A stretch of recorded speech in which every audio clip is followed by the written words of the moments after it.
Hola, ¿qué tal? Es nuestro segundo devocional, ya empezando en el capítulo 5. A la vez estamos ya en el cuarto de esta semana.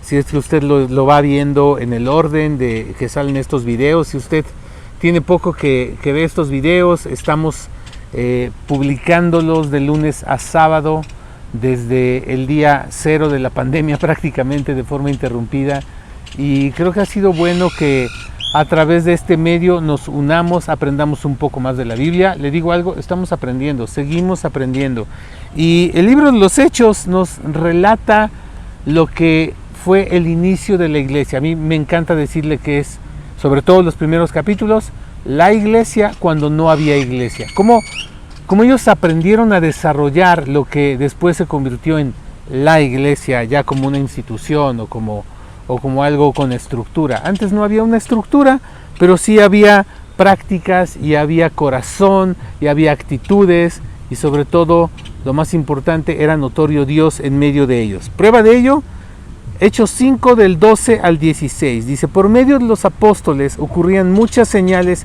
y prodigios entre el pueblo, y todos los creyentes se reunían de común acuerdo en el pórtico de Salomón. Versículo 13. Nadie entre el pueblo se atrevía a juntarse con ellos, aunque los elogiaban. Quiero hacer una pequeña pausa. Acá vemos una diferencia. Vemos a los apóstoles y los creyentes. Y aparte, vemos al pueblo. El pueblo los veía de lejos, estaba enterado de todo lo que pasaba, pero no se atrevían a juntarse con ellos. Hablaban bien de ellos, no estaban con ellos. Versículo 14. Y seguía aumentando el número de los que confiaban en el Señor. Era tal la multitud de hombres y mujeres que hasta sacaban a los enfermos a las plazas y los ponían en las camillas, para que al pasar Pedro, por lo menos su sombra cayera sobre alguno de ellos. Y también de todos los pueblos vecinos a Jerusalén acudían multitudes que llevaban personas enfermas y atormentadas por espíritus malignos, y todas eran sanadas. Miren, importante a ver acá, la gracia de Dios es abundante y Dios es bueno. Muchas personas eran sanadas o recibían milagros, y incluso usted imagínese esto de que cuando pasaba Pedro, aún la sombra de Pedro pasando sobre los enfermos causaba que fueran sanados. No era porque Pedro tuviera algo especial. Los apóstoles, los discípulos de Jesús, oraban por la gente. Era muy notorio el énfasis, muy exclusivamente en los primeros capítulos de Hechos, en la obra que Dios hacía a través de Pedro. A través de Pedro. Pedro no sanaba personas. Si usted ora por alguien y esa persona sana, usted no sanó a la persona. Dios puede sanar a las personas, Dios puede hacer milagros. Ocurrían, y usted puede ver este lenguaje en el Nuevo Testamento, que a través de, por mano de, pero es Dios el que sana a través de las personas. Así como, por ejemplo, si usted creyó en Cristo porque alguien le habló del Evangelio, no es porque esa persona habló muy bonito, aunque lo haya hecho, o porque esa persona posea una gran capacidad de persuasión, aunque la tenga. Si hay algo milagroso como que usted y yo creamos en Cristo, es porque el Espíritu Santo lo hizo en nosotros. Si había milagros, es porque el Espíritu Santo lo hacía. Pero aquí hay algo muy interesante. Empecé diciéndole que la gracia de Dios es abundante. Venían personas de otros pueblos, traían enfermos, y los enfermos eran sanados, aunque no eran de los creyentes. Yo no le puedo explicar por qué, pero yo conozco creyentes que oran por algún enfermo, el enfermo sana, y el creyente tiene alguna enfermedad y él no sana. No les sé explicar por qué. No me alcanzará la vida para entender la soberanía de Dios o preguntas como esta. Perdón, pero lo que yo sí le puedo decir es esto: no deje de orar, no deje de confiar, no deje de buscar el que Dios obre de manera milagrosa en su vida o en la vida de otros. Y más importante,